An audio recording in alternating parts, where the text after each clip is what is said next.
WHO और भारत में AIIMS के द्वारा किए गए विस्तृत जो रिसर्च हैं और भारतीय आबादी में कुछ विशिष्ट जो न्यूट्रिएंट्स की कमी होती है उसकी वजह से शरीर के तापमान को मेंटेन करने में बहुत सारे लोगों को दिक्कत आती है। तमाम ऐसे पेशेंट्स हैं जो महीनों महीनों अपने डायबिटीज बीपी की दवाओं के साथ पेंटाप्राजोल पैन40 को लेते रहते हैं। इसके कारण विटामिन B12 की सीधे तौर पर कमी होती है। शरीर के अंदर कौन सा ऐसा पोषक तत्व हो सकता है जो हमें गर्म रखने में मददगार साबित हो सकता है? तो आज हम एक ऐसी समस्या पर बात करेंगे जो उत्तर भारत में लगभग हर तीसरे घर की कहानी है, अंदरूनी ठंड का लगना। शाकाहारी जो हमारी खाने की पद्धति है उससे विटामिन B12 की कमी होती है।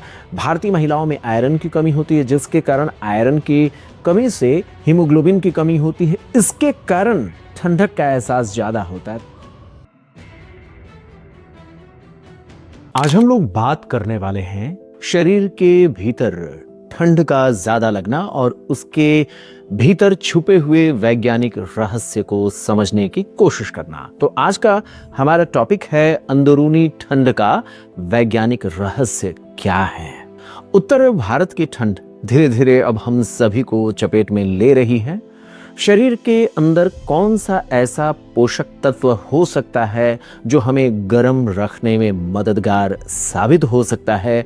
आज हम उसी को लेकर के बात करेंगे। वैज्ञानिक तथ्यों के आधार पर इसे समझने की कोशिश करेंगे। आज हम vitamin B12, iron, vitamin D के साथ जुड़े हुए गहरे साइंस और उसकी बेसिस पर जो ग्लोबल रिसर्च हुए हैं उनके आधार पर आपको बताने की कोशिश करेंगे ये सभी चीजें आपके शरीर को गर्म रखने के लिए कैसे मदद करती हैं। तो आज हम एक ऐसी समस्या पर बात करेंगे जो उत्तर भारत में लगभग हर तीसरे घर की कहानी है, अंदरूनी ठंड का लगना। आप कंबल में बैठे हुए हैं, हीटर चल रहा है, फिर भी हाथ पैर बर्फ के जैसे ठंडे बने रहते हैं।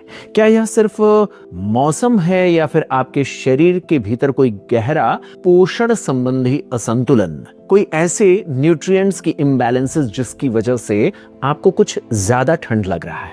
आज हम इसी को समझने की कोशिश करेंगे।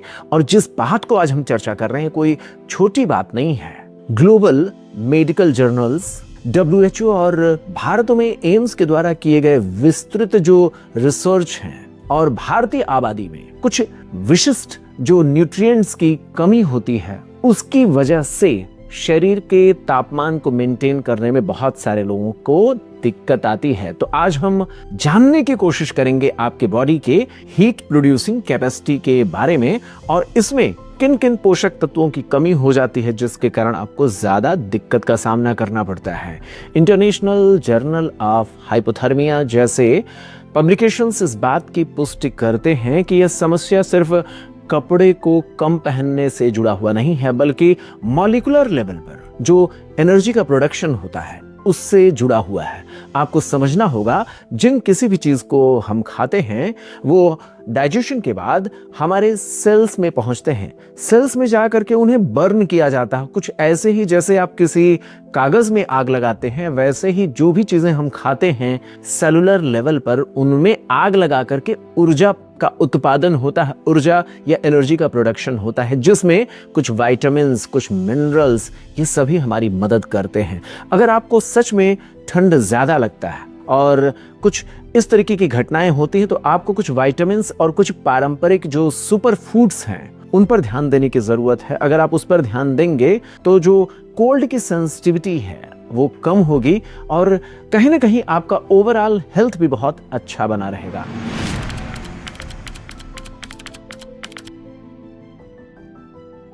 तो सबसे पहले हम ठंडक की जो सेंसिटिविटी है उस पर आधारित गहरे मेडिकल रिसर्च पर बात करेंगे। इसकी शुरुआत हम एक केस स्टडी से करेंगे। हमारी एक पेशेंट 55 साल की श्रीमती शर्मा जी, दिल्ली की एक शुद्ध शाकाहारी गृहिणी जो अक्सर अपने जोड़ों में, हाथों पैरों में असहनीय ठंड का तकलीफ लोगों को बताती हैं। बहुत सारे लोग यही सोचते हैं कि इनको ठंडक कुछ ज्यादा लगता है और यह पर्सन टू पर्सन वैरी करता है, लेकिन जब वो हमारे पास आती हैं तो मैंने उनका जब ब्लड के रिपोर्ट्स देखे तो उसमें हीमोग्लोबिन बॉर्डर लाइन पर था। हीमोग्लोबिन का लेवल 10 के आसपास था, 10.2, और उनका विटामिन B12 का लेवल भी बहुत ही कम था।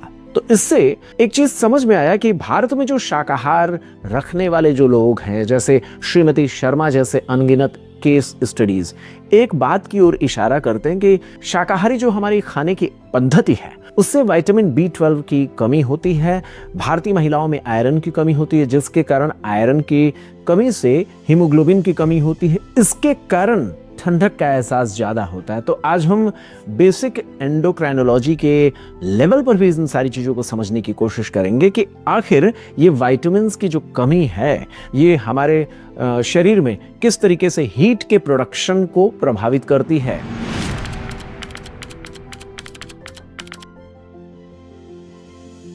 तो जो भारतीय शाकाहार पद्धति है उसमें विटामिन B12 का सीधे तौर पर कमी मिलता है, जो आगे चल करके थर्मो रेगुलेशन पर भी सीधे असर डालता है। विटामिन B12 की कमी जो शाकाहारी आबादी में सबसे ज्यादा है वो इसलिए होता है क्योंकि इसके मुख्य सोर्सेज हमें अंडे से, मांस से, इन सारी मछली के खाने से मिलता है, लेकिन दूध, छाछ, दही, इन सारी चीजों से भी आप विटामिन B12 की कमी की पूर्ति कर सकते हैं।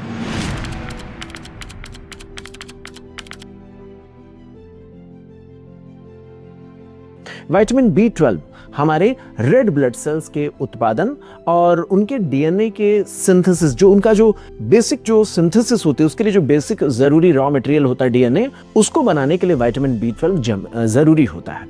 विटामिन B12 की अगर कमी होती है तो इससे क्या होगा, हमारे लिए आरबीसी का प्रोडक्शन अच्छे से नहीं हो पाएगा, तो मांसपेशियों में, टिश्यूज में प्रॉपर हीट का प्रोडक्शन नहीं हो पाता है। यह सीधे तौर पर थर्मोजेनेसिस की जो प्रक्रिया है, हीट को प्रोड्यूस करने की जो प्रक्रिया है, उससे जुड़ा हुआ है। कैसे, उस चीज को जानिए। अगर विटामिन B12 की कमी होती है तो आरबीसी कम बनते हैं।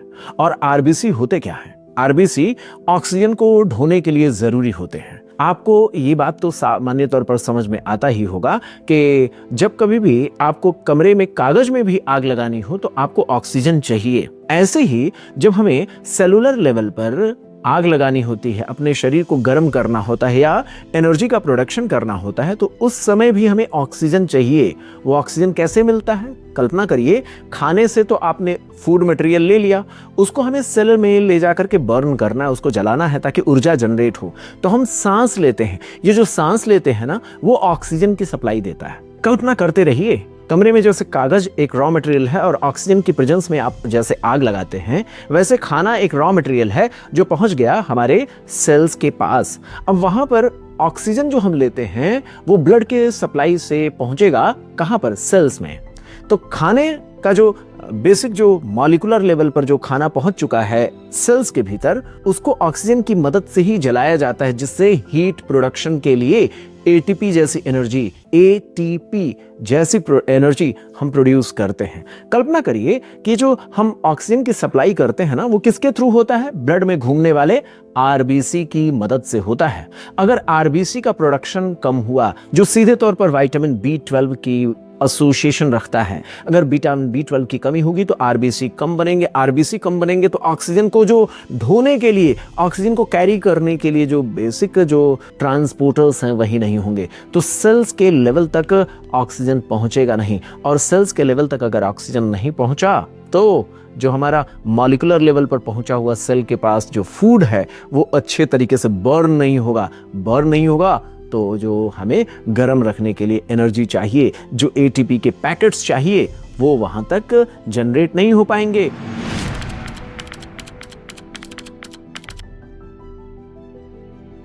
इस तरीके से एक एनर्जी के पैकेट्स की कमी हमें ठंडक का एहसास कराएगी। तो विटामिन B12 की कमी सीधे तौर पर किस बात से जुड़ी हुई है? ठंड लगने की समस्या से।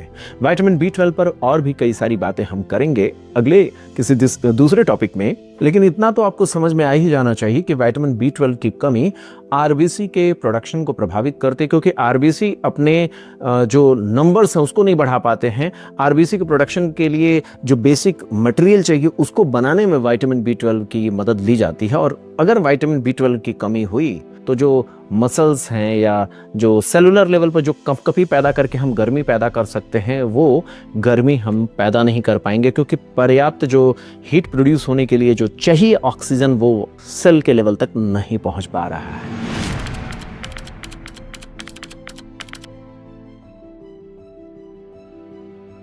आपके दिमाग में यह भी होगा कि क्या इसका कोई रिसर्च एविडेंसेस हैं? तो द लैंसेट और NEJM new England journal of medicine में प्रकाशित डिटेल कई सारे स्टडीज बताते हैं कि शाकाहारी लोगों में इसकी समस्या होती है। भारत में एक और समस्या विटामिन B12 की देखने को मिली है।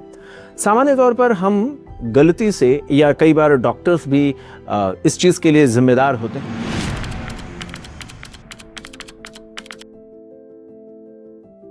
कि वो मेडिसिन के साथ एंटासिड्स यानी एसिड कम प्रोड्यूस करने वाली दवाइयां जोड़ देते हैं, जिसको हम लंबे समय तक खाते रहते हैं। अगर आप लंबे समय तक एंटासिड्स लेते हैं, जैसे PAN40, रेंटिडिन, पेंटाप्राजोल जिसको हम कहते हैं, या रेंटिडिन हो गया, इस तरीके की मेडिसिन अगर आप लंबे समय तक आप लेते हैं, इसमें भी जो खास तौर पर पेंटाप्राजोल पर मैं आपसे बात करूंगा, जिसके कई सारे ब्रांड्स हैं, PAN40 बहुत पॉपुलर है, इसको अगर आप लंबे समय तक लेते रहें, तमाम ऐसे पेशेंट्स हैं जो महीनों अपने डायबिटीज BP की दवाओं के साथ पेंटाप्राजोल PAN40 को लेते रहते हैं। इसके कारण विटामिन B12 की सीधे तौर पर कमी होती है। कैसे? विटामिन B12 को शरीर में एब्जॉर्ब करने के लिए एसिड को सिक्रीट करने वाले सेल्स, एसिड को प्रोड्यूस करने वाले सेल्स, हमारे जो स्टमक में एक खास किस्म का सेल होता है जो एसिड को प्रोड्यूस करता है।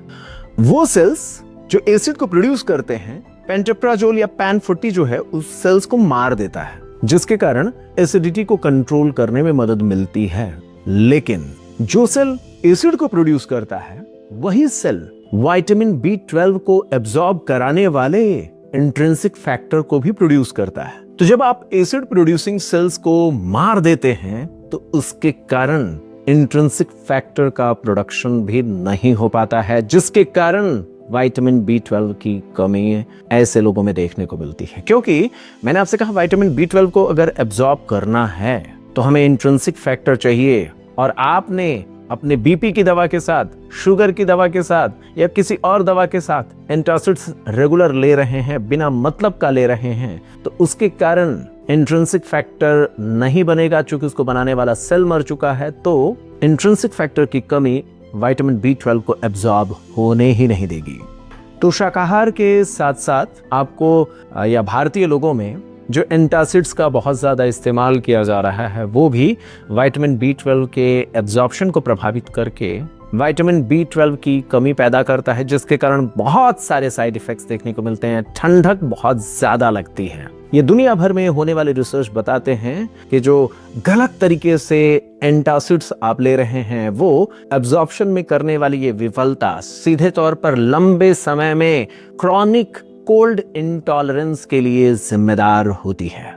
अब आप यह सोचेंगे कि भारतीय लोगों में विटामिन B12 की कमी को पूरा कैसे किया जाए। शाकाहारी बहुत सारे लोग होते हैं, तो भारतीय जीवन शैली में दूध को शाकाहार माना गया है, जबकि वो गाय के शरीर के द्वारा ही प्रोड्यूस किया जाता है। एक अच्छी चीज है हमारे वहां कि हम मिल्क या मिल्क से रिलेटेड जो प्रोडक्ट्स लेते हैं, उसके थ्रू हमें विटामिन B12 का अच्छा सोर्स मिल जाता है। इसलिए आप दूध या दूध से बने हुए पनीर, दही, दूध, छाछ इस तरीके से लेते हैं, तो शाकाहारी लोगों में विटामिन B12 की कमी को पूरा किया जा सकता है।